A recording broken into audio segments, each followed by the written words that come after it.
IPL খেলতে দেয়া হয়নি ইনজুরি নিয়ে শঙ্কা থাকায়, কিন্তু শেষ পর্যন্ত শরীফুল ইসলামকে ইনজুরিতে পেয়েই বসেছে। ভারতের বিপক্ষে ওয়ার্ম আপ ম্যাচের শেষের দিকে ইনজুরিতে পড়েন শরীফুল। তখন থেকেই আশঙ্কা করা হয়েছিল হয়তো বিশ্বকাপের প্রথম ম্যাচটা মিস করতে যাচ্ছেন এই পেসার। ইনজুরির পরপরই হাসপাতালে নেওয়া হয়েছিল তাকে।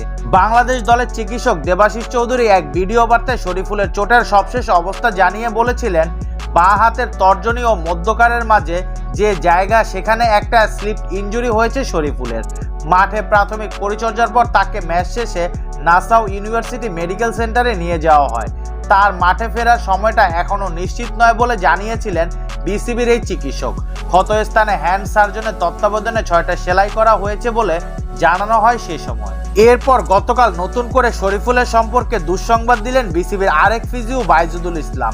শরীফুলের সবশেষ অবস্থা নিয়ে এই ফিজিওর ভাষ্য, এই ধরনের সেলাই 7 থেকে 10 দিনের মধ্যে নিরাময় হয়ে যায়, বাকিটা খেলোয়াড়ের উপর নির্ভর করে। আরও 3-4 দিন পর ওর ব্যাপারটা বোঝা যাবে। কারো কারো খুব দ্রুত ঠিক হয়ে যায়, তবে প্রথম ম্যাচে তাকে পাওয়ার সম্ভাবনা ক্ষীণ। অর্থাৎ প্রথম ম্যাচে শরীফুলের থাকা না থাকা এখন পর্যন্ত আটকে আছে দোয়াশায়। পুরো ব্যাপারটাই নির্ভর করছে শরীফুলের সেরে ওঠার ওপর। কোনো কারণে এই পেসার ছিটকে গেলে 15 জনের স্কোয়াডে যুক্ত হবেন রিজার্ভে থাকা পেসার হাসান মাহমুদ।